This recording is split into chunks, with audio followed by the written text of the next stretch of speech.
DRDO के मुताबिक अस्त्र मार्क 2 मिसाइल यूनाइटेड स्टेट की एमराम मिसाइल और चाइना की PL-15 मिसाइल से बेहतर होने वाली है।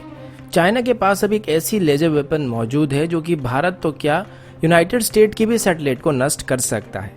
2032 तक इंडियन नेवी अपने MiG-29 को twin engine deck based fighter से रिप्लेस करना चाहती है, लेकिन अगर 57 कैरियर वेस्ट फाइटर की टेंडर अभी फाइनल नहीं होता है तो 2022 में हमायनस विक्रांत से किसको ऑपरेट करने वाले हैं। इंडियन प्राइवेट सेक्टर कंपनीज की तरफ से अभी नेवल यूटिलिटी हेलीकॉप्टर की टेंडर में HAL को बाहर निकालने के लिए क्यों जिद किया जा रहा है, और अंत में नेपाल की तरफ से भारत के कुछ टीवी चैनल्स को दोबारा से रीटेलीकास्ट करना शुरू किया गया है। पर साथ ही KP ओली ये क्लेम करने लगे हैं कि अयोध्या जो है वो नेपाल में है। नमस्कार दोस्तों, मेरा नाम है अंशुमन नायक और आप सभी का बहुत बहुत स्वागत है इंडियन डिफेंस न्यूज के डिफेंस टॉक सीरीज में। तो चलिए देर न करते हुए आज की वीडियो शुरू करते हैं। आज की पहली अपडेट अस्त्र मिसाइल को लेके है। आप सबने सुना होगा कि रिसेंटली अस्त्र मिसाइल के करीब 248 यूनिट्स को खरीदने के लिए ऑर्डर दिया गया था, जबकि पहले से ही 50 अस्त्र मिसाइल को इंडियन एयरफोर्स में शामिल किया जा चुका है। अस्त्र मार्क 1 की जो क्लेम रेंज है इसको 110 किलोमीटर तक बताया जाता है और पिछली बार जब इसको मूविंग टारगेट के खिलाफ टेस्ट किया गया था तो इसने लगभग 90 किलोमीटर से भी ज्यादा दूरी से अपने टारगेट को हिट किया था। अभी डीआरडीओ की तरफ से इसकी एक नेक्स्ट जनरेशन वेरिएंट को बनाया जा रहा है जिसे अस्त्र मार्क 2 कहा जाएगा, और ये मिसाइल यूनाइटेड स्टेट की M120D और चाइना की PL-15 मिसाइल से बेहतर होने वाली है। इनमें से फाइटर साइज एयरक्राफ्ट के लिए M120D मिसाइल की रेंज लगभग 160 किलोमीटर है, जबकि PL-15 मिसाइल की रेंज 150 किलोमीटर तक है। वहीं पर डीआरडीओ के मुताबिक अस्त्र मार्क 2 की जो रेंज होने वाली है वो लगभग 160 से 180 किलोमीटर के बीच होने वाली है। हमारी जो अस्त्र की मार्क 1 वेरिएंट है ये एमराम मिसाइल की M120C5 मिसाइल की बराबरी कर सकता है, जो कि अभी पाकिस्तान के पास है। मार्क 2 में कुछ इंप्रूवमेंट किए जाएंगे, लेकिन तब भी इसमें conventional dual pulse rocket motor का इस्तेमाल किया जाएगा और साथ ही थ्रस्ट वेक्टरिंग सिस्टम का इस्तेमाल किया जाएगा, और ज्यादा रेंज के लिए इसमें ज्यादा फ्यूल का इस्तेमाल किया जाएगा। तो आप सब ये सोच सकते हैं कि अस्त्र की मार्क 1 वेरिएंट से ये साइज में थोड़ा बड़ा हो सकता है। इसमें बोर साइड इंप्रूवमेंट भी होने वाली है, जिस वजह से हमें डॉग फाइट के दौरान high angle off boresight मिल सकती है। वहीं पर डीआरडीओ अभी SFDR टेक्नोलॉजी के ऊपर भी काम कर रही है, लेकिन ये मैच्योर होते होते 7 से 10 साल का वक्त लग जाएगा। और अस्त्र मिसाइल की जो मार्क 3 वेरिएंट आने वाली है वो इसी के ऊपर बेस करके आने वाली है, जिसकी रेंज 70 किलोमीटर से लेके 340 किलोमीटर तक होने वाली है। अभी अगर अस्त्र मिसाइल की मार्क 2 वेरिएंट की बात करें तो ये कब तक सर्विस के लिए अवेलेबल होगा इसको लेके कोई डाटा नहीं दिया गया, लेकिन उम्मीद है कि ये आने वाले 4 से 5 सालों में कंप्लीट हो सकता है। अगले अपडेट पर जाने से पहले फटाफट इस वीडियो को लाइक कर दीजिएगा और जो लोग पहली बार हमारे चैनल को देख रहे हैं सब्सक्राइब कर दीजिएगा। अगला अपडेट ड्रोन्स को लेके है। पिछले कुछ दिनों से ड्रोन्स को लेके काफी सारे खबरें सामने आ रही है। एक दिन पहले अपडेट आया था कि भारत अभी यूनाइटेड स्टेट से 200 से ज्यादा रेवन यूवीज को खरीदने वाली है और इजराइल से फायरफ्लाई यूवीज को खरीदने वाली है।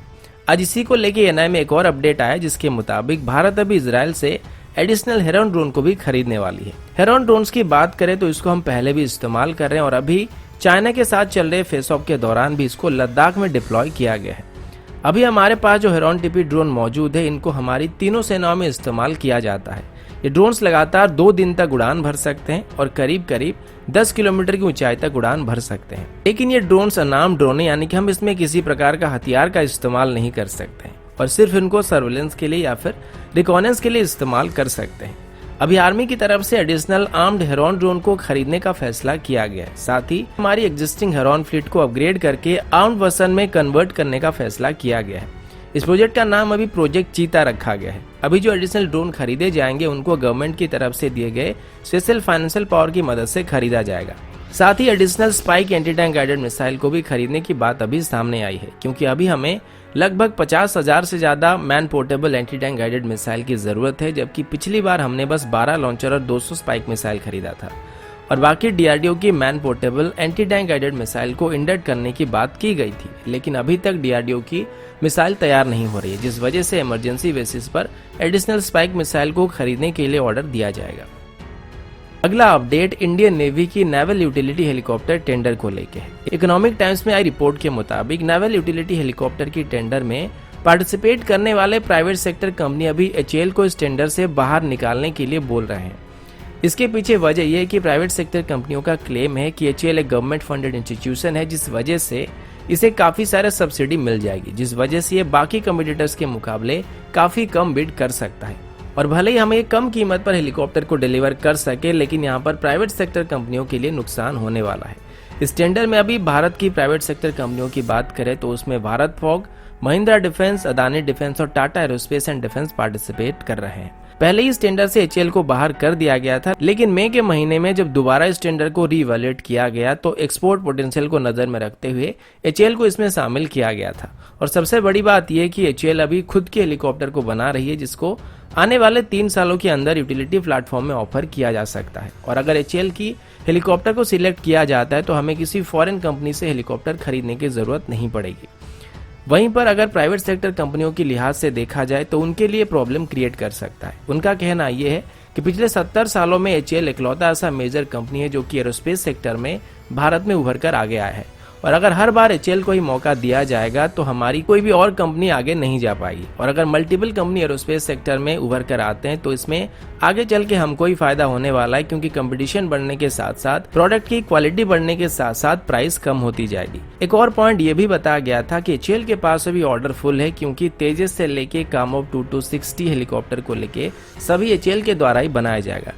और इसी वजह से ये उम्मीद की जा रही है कि एचएएल को अभी सभी टेंडर को ना दिया जाए और प्राइवेट सेक्टर कंपनियों को भी यहाँ पर मौका दिया जाए। अगला अपडेट चाइना को लेके। दोस्तों, आपने देखा होगा कि जब से भारत और चाइना के बीच बॉर्डर में फेस ऑफ हुआ है तो वहां पर चल रहे किसी भी गतिविधि के बारे में हमें सैटेलाइट इमेज से पता लगती है, क्योंकि वहां पर अभी किसी को भी जाने की इजाजत नहीं दी जा रही है। और जितने भी खबर हमको देखने को मिलता है वो सभी के सभी सैटेलाइट इमेज के ऊपर बेस करके होता है।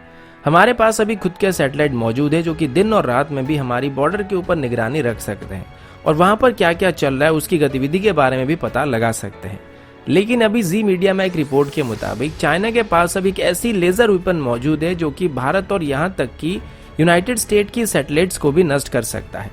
पेंटागन की डिफेंस इंटेलिजेंस एजेंसी की तरफ से 2019 में इसके बारे में चिंता जताया गया था कि चाइना अभी एक ऐसी लेजर वेपन को बना रही है जिसे वो जंग के दौरान दुश्मन के सैटेलाइट्स को नष्ट करने के लिए इस्तेमाल कर सकता है। और उस वक्त खतरा सिर्फ यूनाइटेड स्टेट के लिए था, लेकिन अभी हम भी उससे दूर नहीं हैं। यूनाइटेड स्टेट के मुताबिक ये वेपन चाइना की सिंजियान एरिया में कहीं पर मौजूद है, जहां पर 4 बिल्डिंग है और इसमें से एक में सैटेलाइट को ट्रैक करने की सिस्टम मौजूद है और बाकी 3 बिल्डिंग में कुछ ऐसे सेंसर लगाए गए हैं जो कि सैटेलाइट को नष्ट कर सकता है या फिर बेकार कर सकता है। चाइना की तरफ से 5 अलग अलग स्टेशन बनाए गए हैं जो कि संघाई, चांगचुंग, बेजिंग, वुहान और कुनमिन में मौजूद है। चाइना का कहना है कि स्टेशन स्पेस डेब्रिज को ट्रैक करने के लिए बनाया गया है, लेकिन यहाँ पर सैटेलाइट्स को भी ट्रैक करने के साथ साथ उनको नष्ट किया जा सकता है। सांघाई में चाइना का जो ट्रैकिंग स्टेशन मौजूद है और वहां पर जो लेजर सिस्टम डिप्लॉयड है वो लगभग 2.8 वाट की है।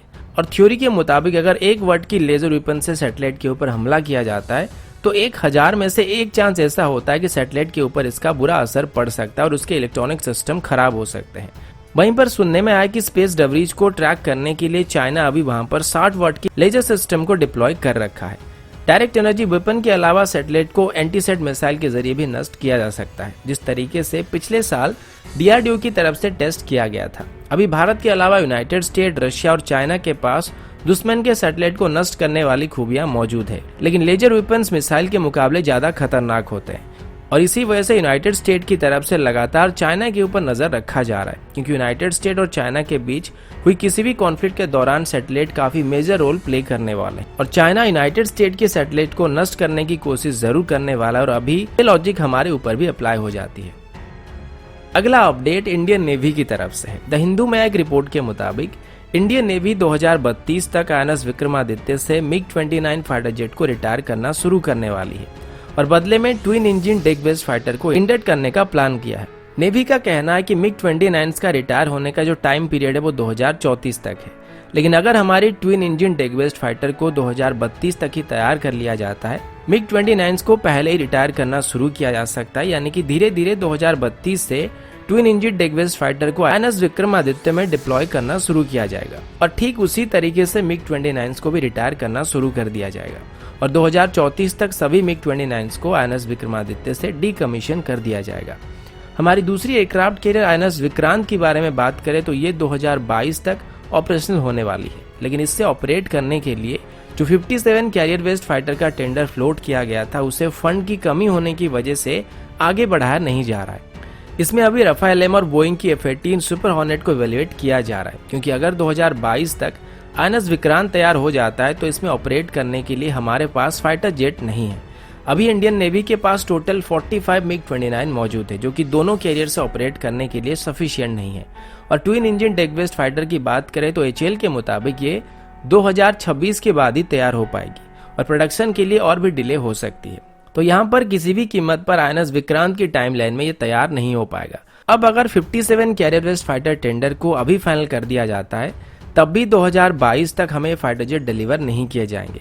और मेरे हिसाब से शुरुआती दौर में इंडियन नेवी अपने 45 MiG-29 में से कुछ INS विक्रांत में और कुछ INS विक्रमादित्य से ऑपरेट करने वाला है।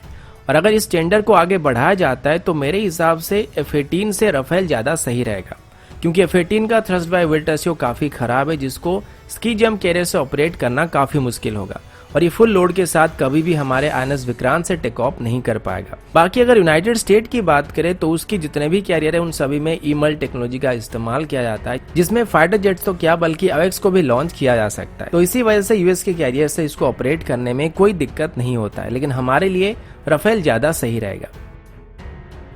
अगला अपडेट नेपाल को लेके है। जैसे कि आप सभी को पता होगा कि नेपाल की तरफ से अभी भारत की टीवी चैनल्स को बैन कर दिया गया था। कल नेपाल की तरफ से इसको लेके भारत को एक लेटर भी लिखा गया था, जिसको हमने कल वाली वीडियो में डिटेल में डिस्कस किया था। लेकिन आज नेपाल की तरफ से कुछ इंडियन टीवी चैनल्स को दोबारा टेलीकास्ट करना शुरू किया गया है। इसके लिए नेपाल के केबल ऑपरेटर्स की एसोसिएशन की तरफ से कल एक मीटिंग बुलाई गई थी, जिसमें कुछ इंडियन टीवी चैनल्स को दोबारा टेलीकास्ट करने का निर्णय लिया गया है।